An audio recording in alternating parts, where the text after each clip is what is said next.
what to see, what to stream, and what to skip. It's Movie Reviews with Ryan J.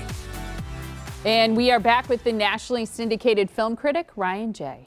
Hello. Good morning. Guys, good morning. Big movie weekend. All about Star Wars, it looks like. You know, it just, can you believe it? It's the end. Is it? This is the last one? This is the end. It's the 9th one. So, you know, since 1977 when the first Star Wars came out, and there have been 3 trilogies, but this is the 9th of the major overarch story, and it's incredible. It's the most gratifying conclusion imaginable. Oh, really? Yes, okay. I absolutely loved it. Okay, so it's iconic. It is iconic. The minute that music hits, that incredible John Williams score, it's just phenomenal. You get the chills, and all the characters, you know, Luke and Leia and everyone, there are no loose ends. It ties up everything so nicely, and I just feel like it's the perfect culmination of what the story that we've been living with for generations, the legend of the Jedi. No, I think that with the action, there's a lot for them to keep up with and keep with the times, to be of the moment. It's so true. It's so true. And they did really push the envelope once again with the action and with the special effects and all the different fight scenes, and very cool. Those lightsabers, you know, you still just want to pick one up and, you know, wish you could slice through something, right? Carrie Fisher's in it.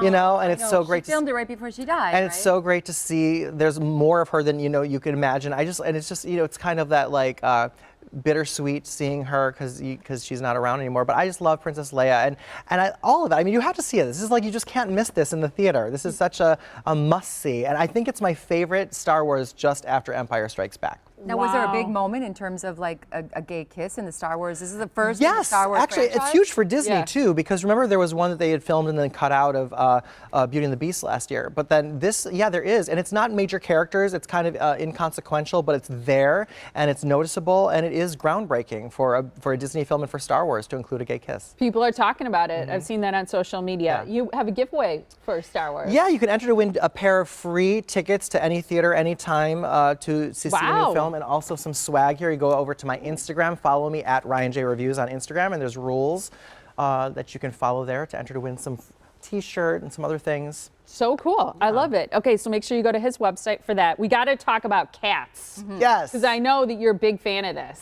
I am. This is my favorite movie of the year.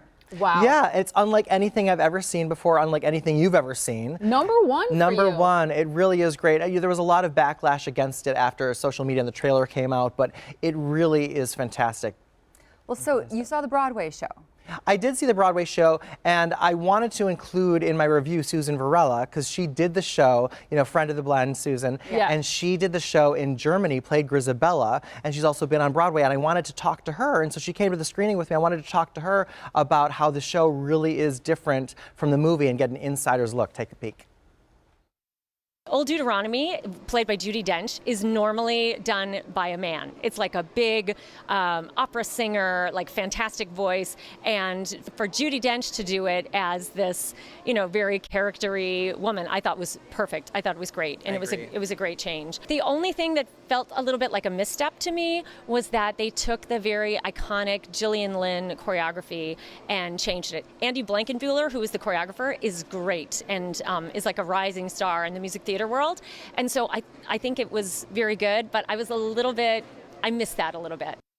I love Susan. Yeah, it was really great getting her to, and she loves cats and the show. Right? What an insider insight. Yeah, very cool. From her visually. Did you like it? Absolutely beautiful. I mean, it's as gorgeous as it is emotional, and I think that it's better than the actual show. I saw it on Broadway in 1999. It's not my favorite show on stage, but I feel like the movie really adapts it well. It adds story. There's some dialogue that makes it much clearer about what's happening, and the songs make more sense. It really works better as a film. Don't listen to the haters on social media. See it. It's fantastic. I love this movie. I'll see it again. Now, Bombshell, this is political.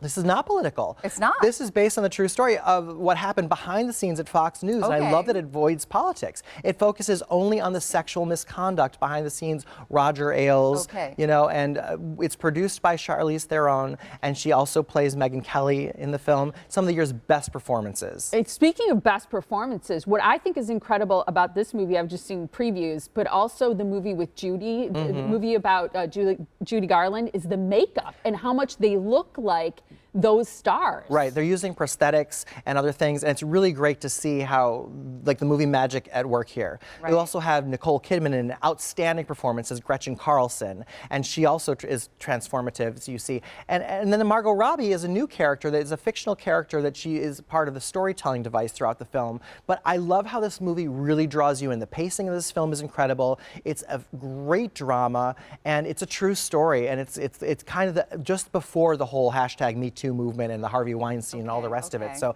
this is another must-see. I mean, this is the time, this is the season for films, you know? See Yeah. it. Yeah. Okay. Well, finally, A Hidden Life. A Hidden Life, not so much.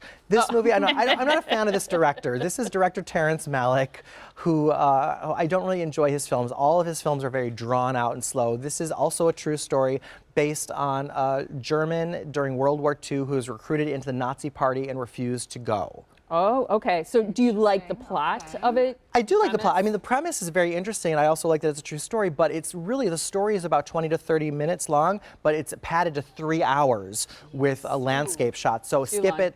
Skip it. Yeah, not worth seeing I it all. appreciate it. It's dreadful. It's I dreadful. appreciate it when you save our time and our money like that, though. Thank you so much for that Especially review. 3 hours. Yeah, you can like Ryan on Facebook, follow him on Instagram and Twitter for full movie reviews, and to find out about that Star Wars swag, you need to go to his website. It is ryanjreviews.com. Again,